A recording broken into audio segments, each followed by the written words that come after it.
Howdy do, my cupcakes. On today's episode, we are returning back to the Chucky TV series. We're going to be focusing on episode 3 in season 2. This one's called All Hail Mary. Oh my goodness, y'all. This episode is non-stop with conflict and tension, and there's so much going on. As an episode, it's just really intense, honestly.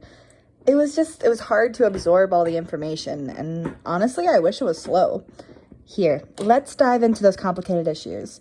We're gonna decompress and actually do some attention to details, specifically with two of our main characters who seem to be the focus of this episode. Well, this episode and All Hail Mary, too. Let's start with Jake.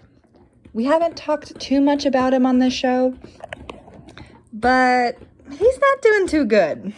Here's a little list of what he's been doing. He pushed/forced Devin, Lexy, and Nadine into brainwashing Chucky. Y'all heard me right. They basically reprogrammed Chucky. Devin originally said that as a joke, and Jake went all out with it. Jake has also pressured Lexy into watching Chucky, even though she said no multiple times. There are multiple fights with Jake and Devin, where Jake is fighting Devin. And guess what they're fighting over? Chucky. Jake ignores Lexy's need for an actual friend and focuses just on Chucky. Seeing a common theme here? Jake is so set on fixing this Chucky problem that he's neglecting his friends. The only attention that he's willing to give to others is when they're talking about Chucky, or if he needs them to help him with Chucky. Jake is using this mantra that he needs to go and to fix this Chucky and fix this and do this. He's doing that so that, this is my theory, and I'm pretty sure I'm right. He's taking this mentality that he needs to keep going, so that way it'll fix all the problems and his loved ones will be safe. And that way he won't need to feel so guilty about this whole situation. Because that's a big thing with Jake with this season, is he has been very full of guilt. Poor baby. But by only focusing on the end game, he is completely disregarding the rest of the journey. If Jake keeps going on this path, he's going to be left completely alone. And I don't blame anybody who would leave. I guess only time will really tell, and hopefully Jake will get knocked back on the correct path, but we'll see. Father Bryce, who should, be actually trying to help Jake, is just making the situation worse. He believes that this guilt that Jake is harboring is from Jake and Devin's romantic relationship. So Father Bryce sends, not Jake, but Devin to the chapel to polish all the silver and gold, and tells him not to stop until Father Bryce himself returns. We aren't quite stated exactly how long this is, but through subtext, we can tell that it's been at least a good day or so, at least a whole day. Father Bryce is punishing Devin so that way he can punish Jake. Yeah, moral compass-wise, that's not good. Also, Jake is not feeling guilty for his relationship with Devin. And honestly, seeing Devin in pain is only causing Jake to get more, pushing him forward into that anger, into that guilt, into this tension. It's just causing a whole other mess. Speaking of another total mess, Lexy is not doing too good right now.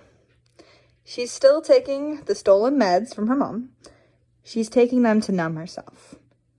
And at this new school, I haven't quite mentioned him yet, her old bully is now one of the head boys there. His name is Trevor.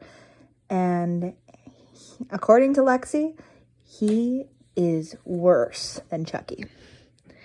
Trevor will be an incarnate Lord. That's a hard name to say. Incarnate Lord until he is 18. Do you know who sent him there? Lexy's mom, for his treatment of Lexy.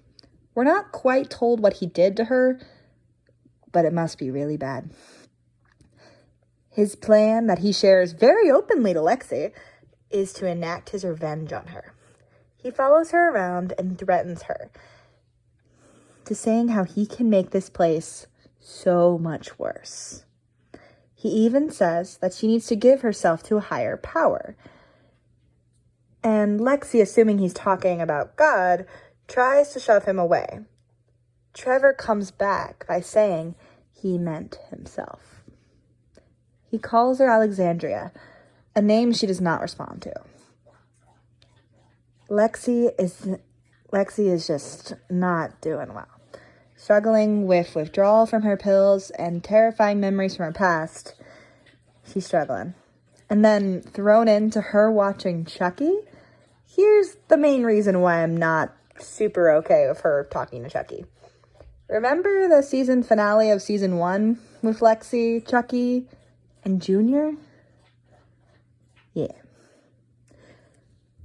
Well, Lexy is in charge of this brainwashed Chucky. This Chucky who is good, potentially. He asks her all these questions, which she tries to shut down all of them. And then he asks, do you have a boyfriend? Ooh! You know.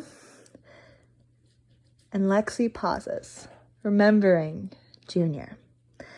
You know, the boyfriend that Chucky manipulated into killing. And then Chucky killed Junior in front of Lexy? Yeah, that one. And then Chucky starts to saying Junior, Junior, Junior, Junior, all over again. This Chucky, I don't think he means malice intent, but truthfully, I can't tell. Lexy breaks. She runs from the room and hides in the bathroom. Oh, my girl. It is so frustrating, yet, I don't know, I'm hoping to get more development from this. But in a way, it's frustrating and annoying because I relate to it. Having shitty days where just everything is going wrong sucks. But even on the worst of the absolute worst days, you are never alone. Nadine steps in and listens to Lexy. She pulls her out of the stall. She holds her hand. She is there for her. What Nadine tells Lexy is truly powerful, even if it's hella cheesy. In short, she says, I can't fix this, but I can be a friend. Honestly, that's all Lexy really needs right now. Devin is being forced to polish, and Jake is still on his whole Chucky crusade. There's so much going on, and Lexy just needs a moment of peace. And Nadine gives that to her. There's still a lot more healing to be done, but at least we're getting there. I wish I could say Jake is getting some good healing too, but that would be a lie. Oh my goodness, y'all. We've almost covered this whole episode, and we've barely even talked about Chucky. Chucky was kidnapped by the kids, then brainwashed to the point where he completely reset to his inner child.